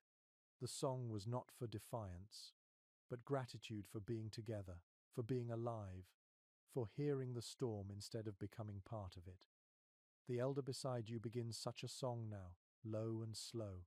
The melody winds through the room, a thread of warmth weaving through fear. It has no clear beginning or end, only rise and fall. You close your eyes and let the sound carry you. The roar outside fades into something softer. For a moment, it feels like the storm is listening too. Historians still argue whether these songs were spiritual rituals or psychological tools for endurance. Some say they calmed fear by turning chaos into music. Others believe they were simply expressions of faith, that everything has its time. Whatever the truth, the effect is the same. The people relax, their breathing sinking with the melody, their shoulders lowering. The storm still rages, but inside, peace holds steady. Hours pass unnoticed. When the wind finally begins to weaken, the air inside grows warmer. The walls glow faintly as dawn light filters through packed snow. The room feels like a cocoon of gold and white. Someone pushes gently at the entrance, breaking through to the morning. Outside, the world is unrecognizable. Hills of snow shimmer where the ground once lay flat. The river has disappeared under a white plain. The air is calm again, the silence heavy and sweet. The people step out carefully, squinting at the brilliance. They smile, stretch, and breathe deeply. The storm has passed, and life continues. You stand in the glittering aftermath, the sun dazzling your eyes. The snow crunches softly beneath your feet, light and pure. All around you, the camp begins to move again, dogs shaking themselves free, children laughing, smoke curling upward. The world feels new, washed clean by the storm's breath. You realize that survival is not only about fighting the cold, but learning its rhythm. The storm came, roared, and left, but the people never truly feared it. They endured because they understood. Winter is alive, and if treated with respect, even its fury can be a kind of music. When you wake, the air feels still again, though the cold has sharpened overnight. The snow outside glitters like crushed glass. You breathe, and each exhale floats away as a small silver cloud. The storm has passed, but its memory lingers. You hear distant scraping and rhythmic thuds, people at work clearing paths and reshaping what the blizzard buried. The sky above is a sheet of pale gold. The world feels quiet but alive. You step outside and see that the camp is already moving. Snow walls have been reinforced, shelters brushed clean, sleds uncovered. Yet what strikes you most is not the rebuilding, it is the laughter. The storm that would have broken others has only brought these people closer. Someone calls out a greeting, another hums a soft tune. There is no sense of victory, just calm continuation. Historians who studied Arctic and subarctic peoples often described their recovery after storms as an act of ritual renewal. When the blizzard ended, work resumed not as chore, but as gratitude. The land had tested them and allowed them to remain. Each path cleared, each wall mended, was an offering of thanks. The snow was not their enemy, but their teacher, reminding them that endurance meant rhythm, not conquest. An explorer once wrote that the first hour after a storm was the most peaceful he had ever experienced. The air is softer, he said. The land seems to forgive. He noticed that people moved slowly, speaking little, as if acknowledging the balance restored between sky and earth. When he tried to rush back to hunting, his guides stopped him. Wait until the snow settles, they said. It needs to rest too. You join a group clearing ice from the entryway of a shelter. They use wooden shovels shaped like wide paddles, lifting snow in graceful arcs. Each motion is smooth, practiced. Children help, giggling as they toss small handfuls into the air. A woman nearby sprinkles fine ashes along the edges of the path to mark it against the wind. The dark line of ash cuts across the white snow, a visible thread leading home. Archaeologists have found traces of similar markings preserved under ancient drifts, lines of soot, crushed berries, or powdered charcoal. These were winter maps, guiding people between shelters or signaling where supplies were buried. Even in deep snow, knowledge left traces that survived the season. Modern field researchers now see them as evidence of quiet genius, systems of navigation perfectly adapted to shifting landscapes. A curious tradition, still remembered in oral stories, describes how entire camps would take a moment of silence after a storm before rebuilding. No one would speak until the first fire was lit again. The silence honored what the wind had taken and what it had spared. Only when the flame rose would conversation return. This small pause transformed survival into ceremony. Ethnographers believe such customs helped preserve mental balance through the long, relentless winters. After every storm, the quiet moment allowed people to process fear and exhaustion without denial. It was mindfulness before the word existed, a pause between destruction and renewal. You watch now as one of the elders lights a lamp in the open air. The wick sputters once, then steadies. The people gather around it, faces illuminated in soft gold. No words are said. The light itself speaks. You feel a warmth that is not only physical but deeply human. A missionary from the 18th century once described seeing this same ritual. He misunderstood it as worship of the flame. Later, he realized it was something else entirely. The people were not praying to the light, but with it. In a place where darkness ruled for months, tending the flame was a way of aligning heart and world, a promise that life would continue, no matter how fierce the wind. Modern climatologists studying post-storm air conditions have noted a curious phenomenon. After heavy snowfall, the air becomes cleaner, quieter, and softer to breathe. The snow absorbs sound and filters dust, creating a fragile stillness. The people who lived here did not need instruments to sense this change. They responded instinctively, turning stillness into gratitude. The camp gradually returns to life. Someone starts to cook. The smell of broth and smoked meat spreads through the crisp air. Dogs stretch and shake snow from their fur. Children run again, their laughter bouncing off the frozen trees. The world, moments ago buried and silent, now hums with motion. You kneel beside a young boy repairing a broken sled runner. His small hands move with surprising skill, smoothing the wood with a bit of stone. He glances up and grins. "Storm make us clean," he says softly. His accent bends the words, but the meaning is clear. You look around and see that he is right. Everything seems brighter, newer. The light on the snow dazzles, the air feels pure. An anthropologist once wrote that winter storms were not just obstacles but teachers of humility. They stripped life down to its essence, erasing waste and pride. What survived afterward was not only stronger but wiser. The people here had built a philosophy around that truth. Each hardship left the spirit lighter. As the day passes, the camp hums with quiet activity. Clothes are shaken out, furs aired, tools repaired. Children chase each other across the new drifts, leaving trails like weaving patterns in the white. The dogs curl in the sun, half asleep, but watchful. The rhythm of survival continues as naturally as breathing. You stand at the edge of the clearing and look toward the horizon. The mountains glow faintly in the distance, their peaks wrapped in cloud. The sky is vast, pale, and endlessly open. It feels less like a challenge and more like an invitation. The storm has passed, and in its wake everything seems sharper, clearer. As the sun lowers, the light turns honey gold. People gather for the evening meal.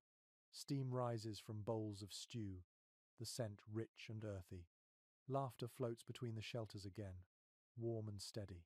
You realize that this is how they survive, not just the weather, but time itself, through rhythm, through patience, through the unspoken understanding that every storm, no matter how fierce, eventually becomes silence and sunlight. You close your eyes, listening to the last whispers of wind along the ridge. The snow gleams under the first stars, smooth and forgiving. Somewhere behind you, the lamp still burns, its light small but eternal. You understand now that survival is not a single act of endurance, but a quiet repetition of faith. In this frozen world, even after the fiercest night, morning always finds its way back. Morning rises pale and soft, and the snow outside glows like a bed of crushed pearl. The air is so still that every breath feels like it might linger forever. From somewhere near the river, the sound of scraping drifts through the silence. You follow it and find a small group of people working carefully over large blocks of ice. The scene looks serene, but the work they are doing is nothing short of remarkable. They are carving ice not just for shelter, but for tools, containers, and sometimes even art. The ice itself is clear and smooth, cut into perfect shapes with tools made from bone and stone. One man chips a block slowly, turning it into a shallow bowl. Another shaves thin sheets that glisten like glass. Children watch, helping to brush away the frost with soft furs. The air sparkles with tiny crystals. It feels sacred somehow, as though the cold itself has agreed to lend its beauty for a moment. Archaeologists have found evidence that indigenous peoples across the Arctic and northern plains used ice in ways that went far beyond shelter. They stored water within it, preserved food under it, and even used it to reflect light inside their lodges.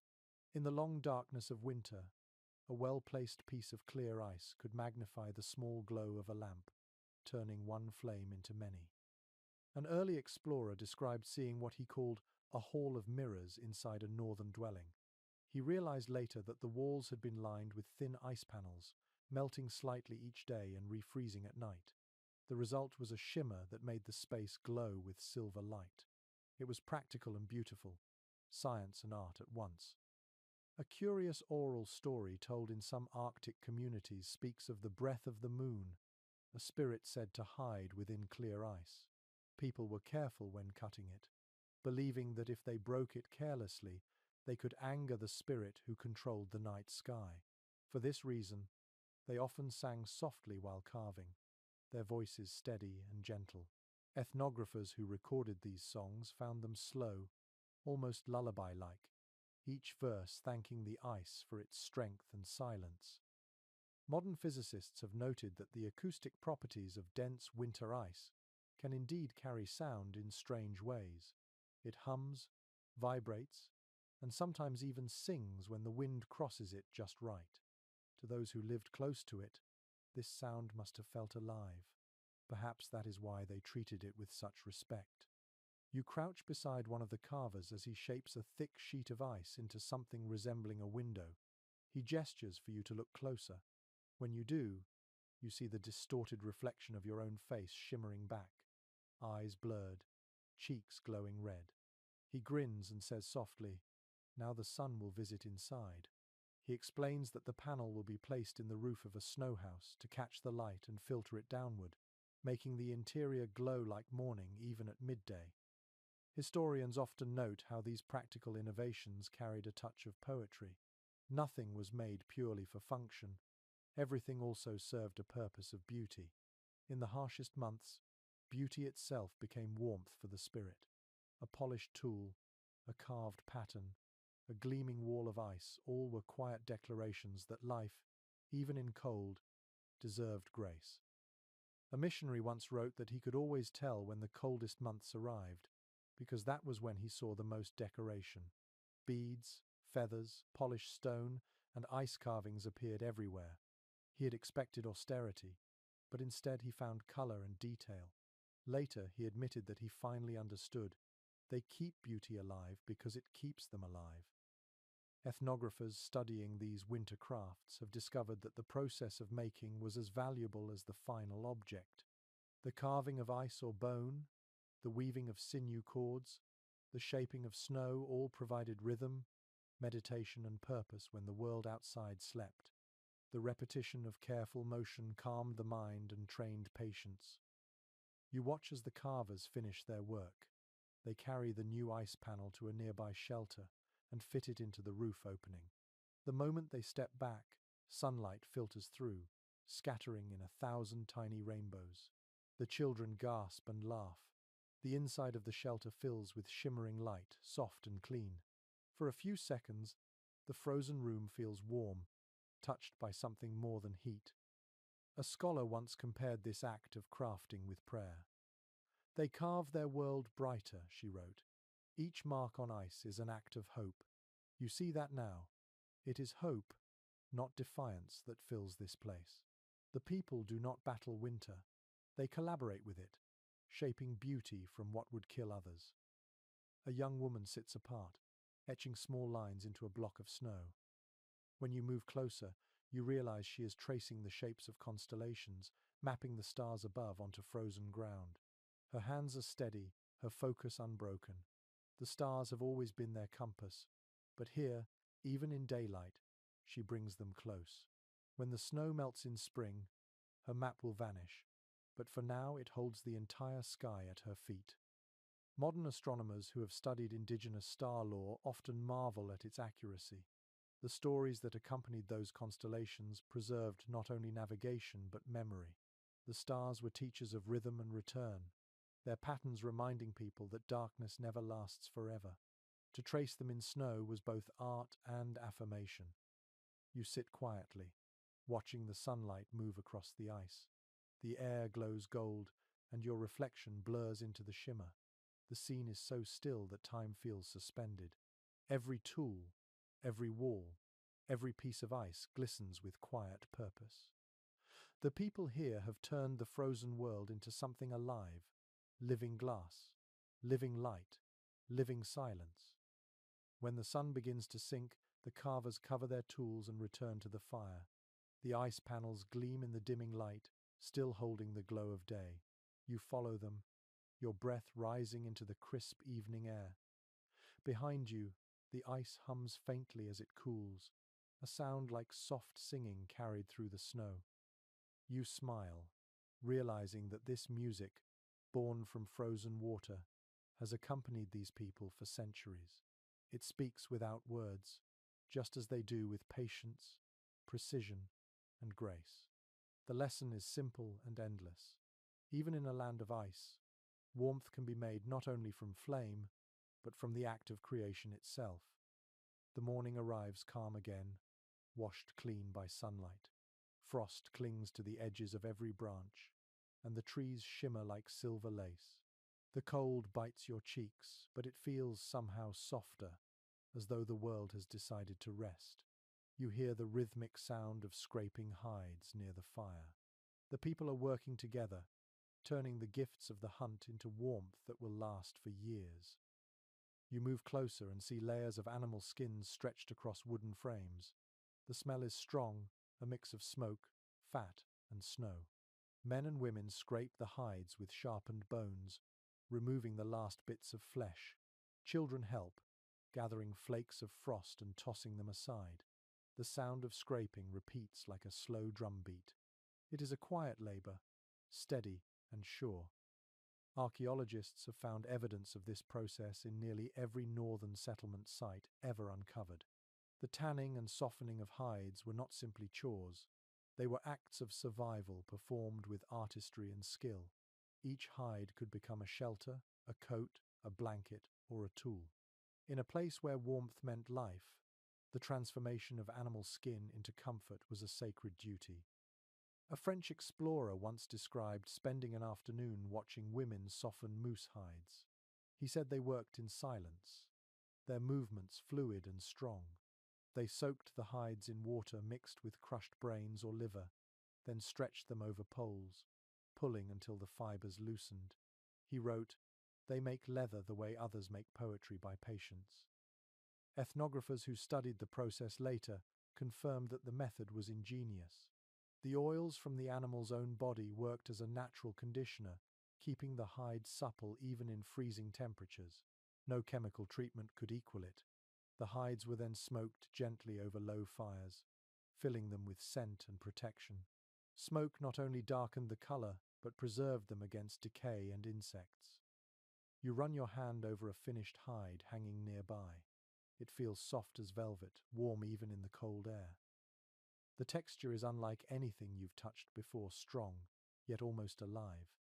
The elder beside you smiles and says quietly, "The animal still gives." You realize that for them, death does not end the relationship between human and creature. Each hide, each bone, each piece of sinew continues to serve. A curious story told among the northern Cree speaks of the spirit of the moose visiting a woman in her dreams. The spirit asks that when its body is used, it be treated with respect so it can find its way back to the forest. The next day, the woman awoke and began to teach her daughters how to prepare hides with songs of gratitude. From then on, each time they scraped or stretched the skin, they sang softly to honor the animal's spirit. Modern anthropologists note that this combination of work and song had a practical benefit too. The rhythm of the music matched the pace of the labor, ensuring that no one worked too fast or too long in the cold. The songs kept breath steady, muscles relaxed, and hands warm. Science now confirms what tradition already knew: steady movement and focused rhythm preserve energy better than bursts of force. You watch as the workers hang fresh hides near the fire. Smoke curls gently around them, staining them golden brown. The air smells rich, earthy, alive. The children dance around the edges, laughing at the shadows their bodies cast on the skins. The adults smile but keep working, their hands sure. The movement is hypnotic.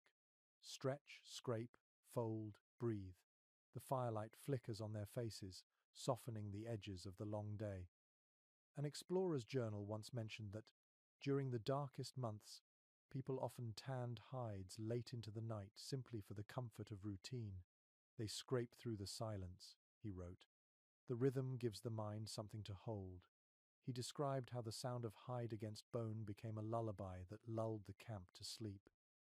Modern psychologists have written about the calming effect of repetitive craft in traditional cultures. The rhythm quiets the mind, turning anxiety into focus. The body remembers what the heart forgets, that patience itself can be warmth. Watching them now, you understand that better than any book could explain. When the hides are ready, they are folded carefully and stored in bundles. Each bundle represents days of work and countless small gestures of care. Nothing about the process is hurried. Every movement shows respect, not just for the material, but for the cycle of giving that sustains life here. A woman sits nearby sewing fur edges onto a newly softened hide. Her needle is a sliver of bone, her thread a strip of sinew. The stitches are tiny, perfect. She hums a low tune as she works. Her daughter watches, eyes wide, hands mimicking the motions. This is how knowledge passes through: watching, touching, remembering. Some historians have suggested that the artistry of these garments rivaled anything found in early European courts. Embroidery, beadwork, and dyed patterns were not simply decoration but language. Colors could mark family lines, tribe, or story. A single coat might tell generations of history stitched into its seams. When the cold pressed hardest, the garments became both shield and identity, warmth wrapped in meaning. You look up as the sky begins to change. The sun lowers, spilling long pink streaks across the snow. The air turns still again. The hides hanging near the fire shimmer faintly, catching the light. The camp smells of smoke and leather, of labor and life. You realize that in this world, work is not only about survival, it is also about connection. The elder who spoke before now adds another hide to the rack. He glances toward you and says softly, "We do this so the cold remembers our hands." You smile, unsure if he's teasing or teaching, maybe both. As the evening deepens, the workers finish their tasks. The tools are cleaned, the hides folded. Someone begins to sing again, the melody slow and soothing. You close your eyes and listen to the rhythm of the song and the faint crackle of the fire. The smell of smoke lingers on your clothes and in your hair, a reminder of the day's work. In the silence that follows, you understand that warmth does not come only from fire or shelter, but from hands that create and care. The hides may shield the body, but it is the act of making them, the patience, the gratitude that shields the spirit. You breathe deeply, the scent of the smoked leather filling your lungs. The air feels sacred, heavy with memory. The cold remains outside, harmless now, kept at bay not by walls, but by the quiet strength of human hands. The cold settles once more across the land, but this time it feels gentler, as if the long winter has softened into acceptance. You step out into the grey morning, and the air feels clean, unhurried.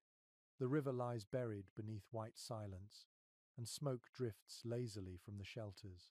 Inside the camp, people are beginning to prepare for the next turning of the season. The end of winter is still far away, yet every gesture carries quiet anticipation. A few figures sit near the fire, sewing thicker patches into clothing, tightening sled bindings, repairing tools dulled by months of use. Others weave cords from sinew or twist new ropes from animal hair. Everything that has endured the cold must be made ready for the thaw. There is no sense of hurry, only rhythm. You realize that this endless maintenance is what makes life possible here. The care for the small, the steady attention to detail. Historians studying traditional winter life have often remarked that the art of survival was hidden in ordinary gestures. The cold was not defeated through great inventions or sudden bursts of courage, but through daily acts of persistence. A repaired seam, a cleaned knife, a rope checked for weakness each task, repeated 1,000 times, kept the community alive. An explorer once wrote that he never heard complaints during these chores. Instead, he found people humming softly or telling small jokes as they worked. They tend their world as if it were a living thing, he observed. Every stitch, every polish, is an apology to the cold for daring to survive it. You sit beside a woman mending a tear in her cloak. Her fingers move quickly, looping sinew through thick fur. She shows you how the stitch must lie flat, how it should bend with the fabric rather than pull against it. She smiles and says quietly, "The wind finds every weakness. You must give it no place to rest." You nod, realizing that her words are not just about sewing. Archaeologists examining ancient winter camps have found that even broken tools were rarely discarded. Bone handles were reshaped, metal edges recast over coals, sinew rebraided. The people wasted nothing. Everything was seen as part of a cycle of endurance. A cracked knife could live again. A torn coat could serve another winter. Survival was not about perfection, but renewal. A curious note from an old fur trader tells of seeing hunters melt broken arrowheads back into usable shapes over small fires. The trader asked why they did not make new ones instead. The hunter laughed and said, "The spirit of this one already knows the way." To him, every object carried memory, a link between past hunts and future journeys. Modern researchers believe that this belief in continuity made material care a spiritual act. Ethnographers later wrote that this practice extended even to the care of shelters. After each storm or cold snap, the people reinforced their snow walls, patched tiny holes with ice or moss, and retied the bindings that held hides together. The structures grew stronger over time, reshaped by weather and attention. When they finally melted in spring, they left behind smooth, perfect circles where warmth had once lived. You help carry water from the river to soften hides for patching. The surface ice cracks gently beneath your weight, revealing dark, slow water below. The sound is rich and deep, like breathing. You fill a wooden bowl and glance up at the horizon, where faint light glows behind clouds. Even now, the world feels vast and quiet, waiting for change. An anthropologist once described winter as a slow dialogue between endurance and faith. He wrote that patience became its own form of intelligence, a way of thinking shaped by time and necessity. The people here did not rush towards spring. They lived within the stillness, trusting that it would eventually shift. That trust, more than anything, kept them whole. You return to the camp and hand the bowl to the woman repairing her cloak. She nods and thanks you with a smile. Around the fire, others work in the same silence, each movement deliberate and full of care. The air smells of smoke, fat, and pine. You feel the warmth seep into your bones, deeper than before, more enduring.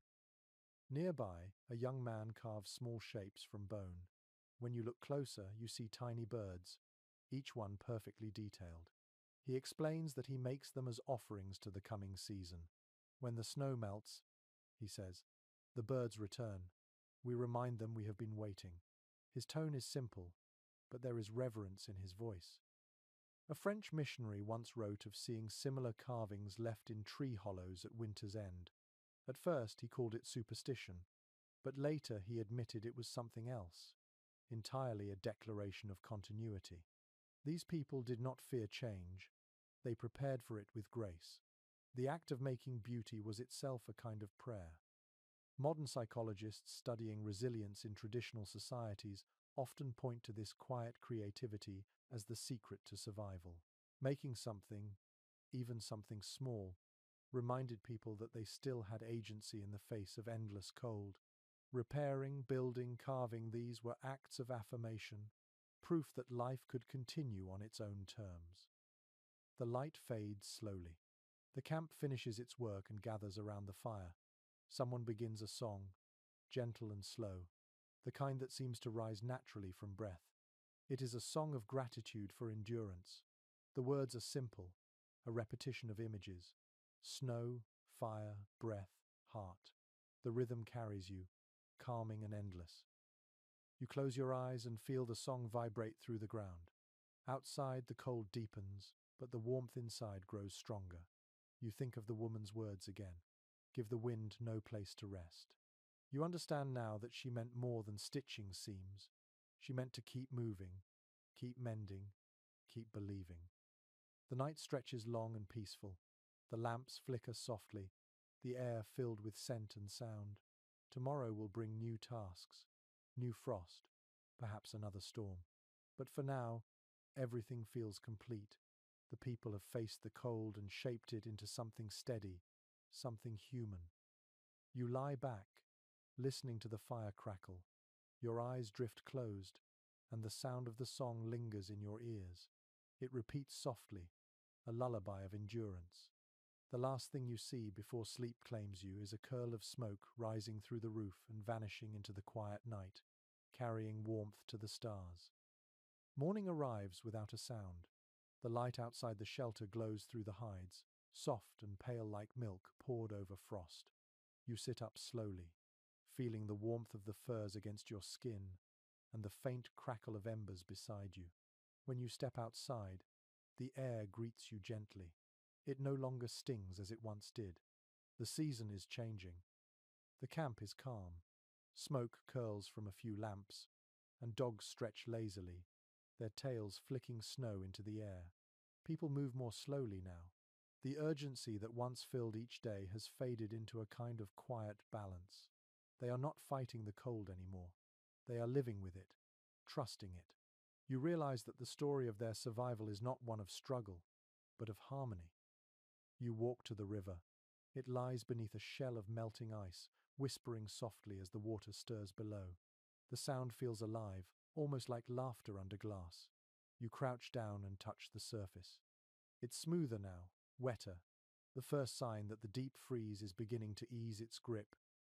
The wind carries a faint scent of pine and earth, the promise of something green waiting beneath the snow. Archaeologists studying ancient northern settlements often speak of this time of year as the quiet threshold.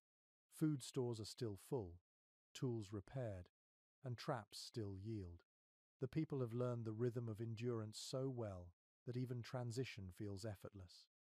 They wait for the thaw not with impatience, but with respect, understanding that every season must end in its own time.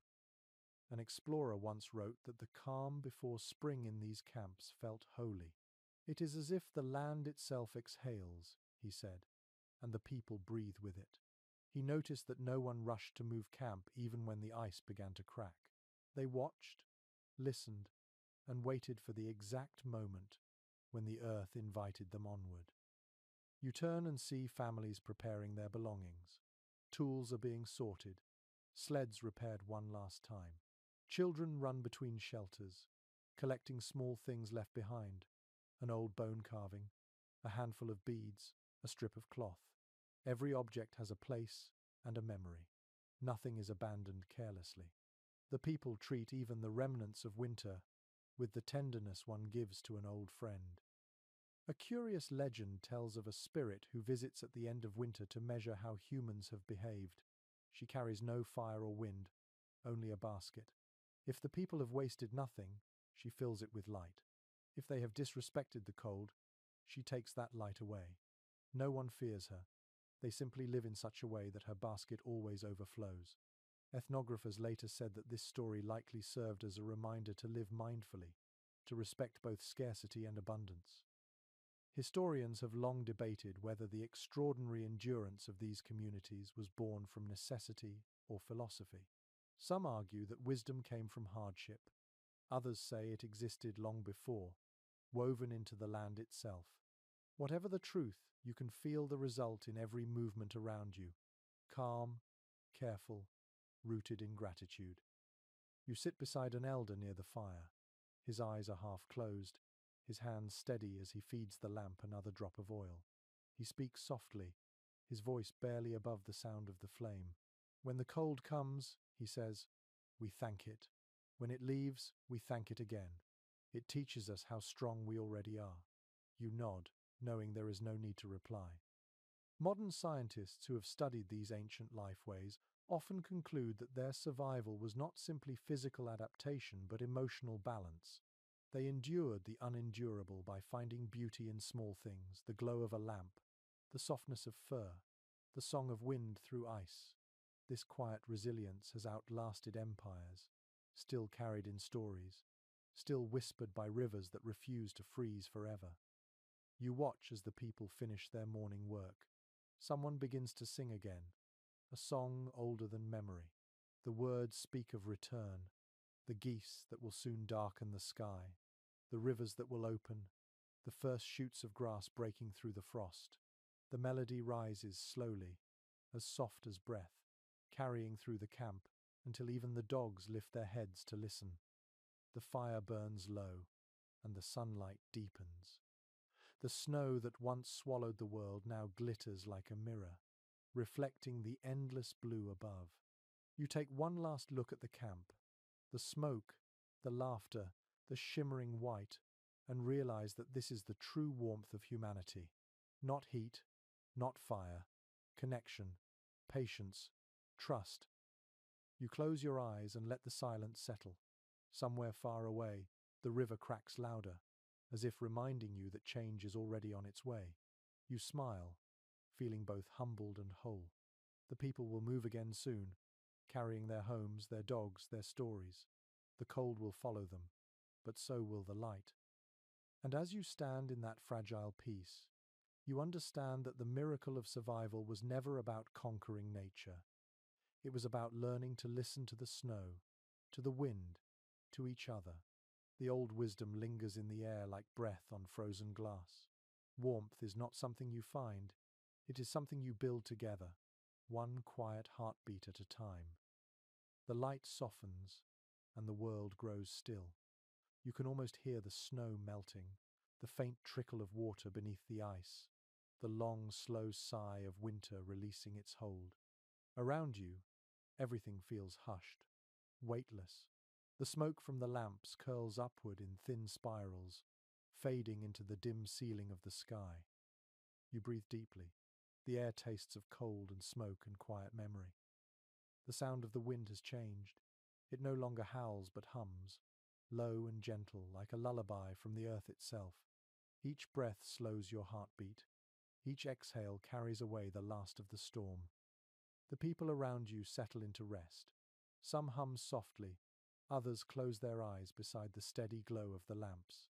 The dogs curl near the entrances, content and dreaming. The scent of fur and tallow drifts through the air, warm and familiar. You feel your body relax, your shoulders sinking, your thoughts drifting loose like snowflakes caught in still air. The cold remains outside, respectful now, watching but no longer pressing close. Inside, there is only the sound of quiet breathing, the faint crackle of the fire, the soft rhythm of hearts. You realize that this is how winter ends, not with noise or struggle, but with peace. You close your eyes. The last of the light fades into the softness of night. The fire dims, but its warmth lingers. Somewhere outside, an owl calls once, slow and low. The world exhales again, and everything grows still. Rest now. You have walked through the storm, felt the ice, seen the lamps, and heard the quiet songs of survival. The cold has no hold here anymore. Only warmth remains. Only silence. Only sleep,